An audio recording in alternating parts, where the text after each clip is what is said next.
Pilihan makanan dengan harga kurang daripada $3.50 kini disediakan di lebih banyak kedai kopi. Sejauh ini, sebanyak 114 kedai kopi sewaan HDB sudah menyertai inisiatif menu jimat yang menawarkan pilihan makanan lebih murah tetapi tetap berkhasiat.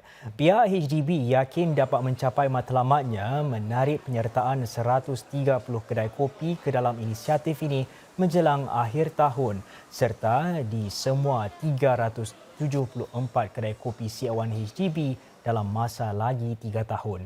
Inisiatif ini dimulakan pada Mac tahun ini dan hidangan makanan ditawarkan pada harga $3 hingga $3.50. Namun masih ada penduduk yang tidak tahu tentang program tersebut.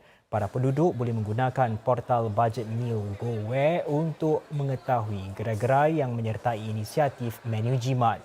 HDB juga sedang bekerjasama dengan sekitar 400 kedai kopi milik persendirian untuk menggalak mereka menyertai skim tersebut. Singapura tidak akan menuntut dana kerugian dan kerosakan yang ditubuhkan semasa persidangan iklim COP28 di Dubai. Dana tersebut bertujuan membantu negara-negara yang paling teruk terjejas akibat perubahan iklim untuk menangani kesannya menerusi suntikan modal daripada pelbagai negara. Menteri Kemampanan dan Sekitaran Grace Fu memberitahu pihak media di persidangan itu bahawa Singapura tidak berhasrat untuk memanfaatkan dana itu meskipun jika perubahan iklim menimbulkan risiko kepada negara. Singapore does not have the intention to access this finance. We would not be claiming from this fund, despite the fact that we have to invest very significantly into coastal protection. Ketika menjawab soalan sama ada Singapura akan menyumbang kepada dana tersebut, Cik Fu berkata Singapura melihat peranannya sebagai negara yang merangsang pembiayaan. Ia juga boleh membantu negara-negara pulau memanfaatkan sumber serta membina keupayaan bagi menangani kesan perubahan iklim. There are countries that have sound out their willingness to contribute to the fund. We very much welcome that from the perspective of helping our fellow island states. But there are countries also that have resources, such as in Singapore. I think our resources would be really in activating finance, activating technology, and bringing solutions, say, to cities.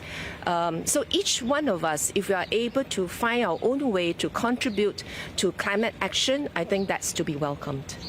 Kerajaan Australia umumkan beberapa langkah baharu bagi menyekat jumlah pendatang ke negara itu.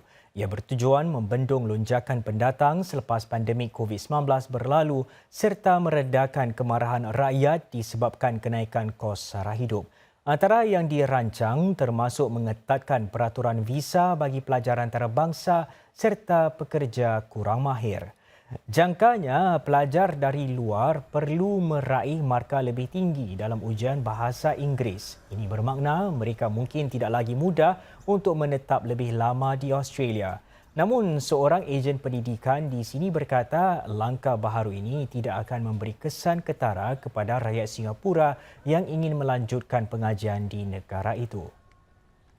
By and large, Singaporean students should not be too affected because we are an English-speaking country.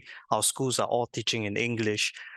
However, looking forward, there may be some incidences or very particular incidences where such a rule may require a Singaporean student to take an additional English test on top of the studies that they've done in Singapore. So this remains to be seen at this point in time.